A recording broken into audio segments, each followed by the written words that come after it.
आतंकी अपना ठौर ठिकाना पूरी तरह से कनाडा में रख रहे हैं। 21 खालिस्तानी आतंकियों की लिस्ट हम आपके सामने रख रहे हैं, जो आपको बताने के लिए है ये 21 आतंकी वहीं रहते हैं और वहीं से सारी गतिविधियों को अंजाम देते हैं। लखबीर सिंह लांडा का नाम आपने देखा है, एनआईए से 5 लाख का इनाम घोषित है। मोहाली में रॉकेट प्रोपेल्ड ग्रेनेड हमले का मास्टरमाइंड बताया जाता है। ये लिस्ट जो देख रहे हैं आप, 21 आतंकियों की लिस्ट हम यूं ही नहीं दिखाई दे रहे हैं, बल्कि इसलिए दिखा रहे हैं कि आप समझिए कि कनाडा कैसे प्रायोजित कर रहा है खालिस्तान समर्थक आतंकियों को, कैसे ठौर ठिकाना दे रहा है। अपना देश उन तमाम गतिविधियों को अंजाम देने के लिए दे रहा है जो कि एंटी इंडिया पूरी तरह से है। भारत के खिलाफ जो ट्रूडो का पूरा एक तरह से ये कहें कि पूरा चेहरा सामने आ चुका है और एंटी इंडिया गतिविधियों में वो लगातार लगे भी हुए हैं, उसे शह भी दे रहे हैं, क्योंकि खालिस्तानी आतंकियों को ठौर ठिकाना उनकी तरफ से कनाडा में ही दिया गया, वहीं से फंडिंग होती है, वहीं से हथियार मुहैया कराए जाते हैं और कोशिश ये होती है कि भारत में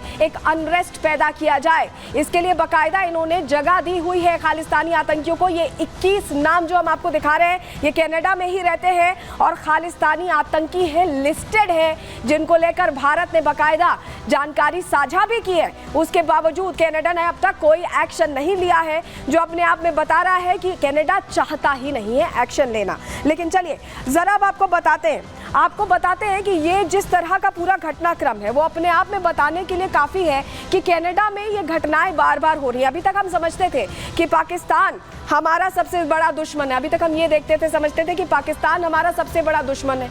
चीन को हम ऐसे देखते थे कि वो हमें आंखें तरेरता, हालांकि अभी संबंध बेहतर हुए हैं, लेकिन ऐसा लग रहा है कि कनाडा तो चीन और पाकिस्तान से 2 हाथ आगे निकल गया। जी हाँ, एक अभी जो जानकारी मिली है उसके मुताबिक कनाडा ने भारत को दुश्मन घोषित कर दिया है, दुश्मन देश घोषित कर दिया है। जी हाँ, हम यूं ही नहीं कह रहे हैं, आपको बताते हैं कि दरअसल ऐसा हम क्यों कह रहे हैं, क्योंकि भारत को दुश्मन देश कनाडा ने घोषित किया है और इसको लेकर बाकायदा हमें जानकारी मिली।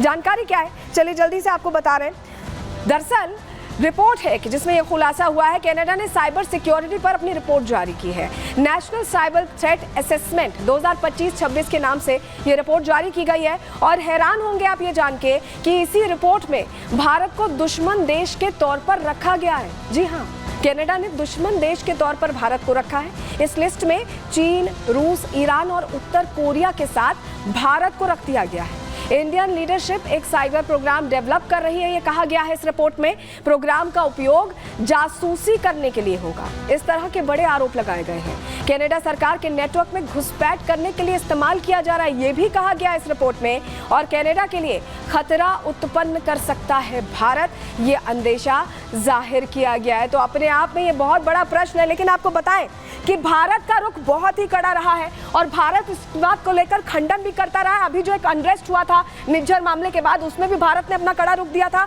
और अब आपको बताएं कि भारत ने किस तरह का बयान दिया। जिस तरह से खबरें आ रही थी, भारत के विदेश मंत्रालय ने बयान जारी कर सीधे ये कहा है कि कनाडा में भारतीय राजनयिकों का फोन टैप हुआ है। जी हाँ, बीच में ऐसी खबर मिली थी, कल परसों की ही बात है। हमने उसका विरोध जाहिर किया है, भारत ने उसको लेकर भी कड़ा रुख अख्तियार किया। इंटरनेशनल मीडिया में खबरें भारत के खिलाफ जिस तरह से प्लान की जा रही हैं, भारत ने उसे भी यहाँ पर पॉइंट किया है और गलत सूचनाएं लीक की जा रही हैं, ये भी भारत ने कहा है। सीधे कह दिया है कनाडा को, ये उसी प्लान का हिस्सा है जो सालों से चलता आ रहा है। कनाडा सरकार उत्पीड़न और धमकी में शामिल है, भारत ने ये क्लियर किया है और इसको लेकर क्वेश्चन भी क्लियर पूछा है। लेकिन आपको बताएं कि कनाडा की आदत रही है बार बार फेक नैरेटिव फैलाने की, और ये नैरेटिव फैलाने के लिए बाकायदा सिलसिलेवार तरीके से इनकी तरफ से कोशिश की गई। हालांकि भारत ने जवाब जरूर दिया, लेकिन आपके सामने हम जानकारी रख देते हैं कि कैसे ये फेक नैरेटिव फ्लोट करने की कोशिश कनाडा कर रहा था। चलिए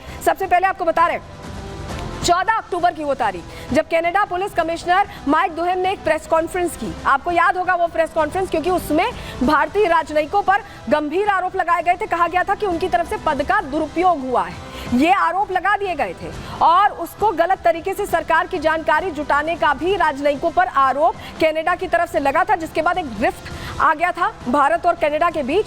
16 अक्टूबर को क्या होता है, कनाडियाई पुलिस अधिकारियों ने भारत पर यह आरोप लगाए कि अलगाववादी एशिया मूल के लोगों को टारगेट किया गया है। ये आरोप लगाए गए भारत पर। भारत सरकार ने लॉरेंस ग्रुप का इस्तेमाल किया है, इस तरह की बातें भी कही गई। लेकिन आपको बताएं, जिसके बाद भारतीय विदेश मंत्रालय ने क्लियर किया है प्रेस कॉन्फ्रेंस की गई दिल्ली में और एक एक चीज का सिलसिलेवार तरीके से जवाब भी दिया गया और आईना भी दिखाया गया। कनाडाई सरकार राजनयिकों की निगरानी कर रही है, भारत ने बताया ऑडियो वीडियो के जरिए। आप सोचिए, ये तो एक तरह से अधिकारों का उल्लंघन हो रहा है कि आप राजनयिकों की निगरानी कर रहे हैं, उनको ऑडियो वीडियो रिकॉर्ड कर रहे हैं। हमारे राजनयिकों की बातचीत में दखल भी दिया गया भारत की तरफ से। ये कहा गया ये सच्चाई थी, ये आईना था जो भारत ने दिखाया और कनाडा के पास इन आरोपों का जवाब नहीं था। कुल मिलाकर ये समझ लीजिए कि कनाडा की ये जो बार बार कोशिश है ना, ये एक बार फिर से एक तरह से डिरेल यहाँ पर होती दिखाई दे रही है। वहीं आपको ये भी बताएं कि ये जो कोशिशें हैं ये भारत कभी सफल नहीं होने देगा। भारत ने पहले ही कहा है, भारत क्लियरली ग्लोबल मंच पर कनाडा को कड़ा मैसेज दे चुका है और भी नेता इसको लेकर रिएक्ट कर रहे हैं। क्या कुछ कहना है आपको एक बार सुनवाते हैं। इंद्रेश कुमार क्या कह रहे हैं? कनाडा के अंदर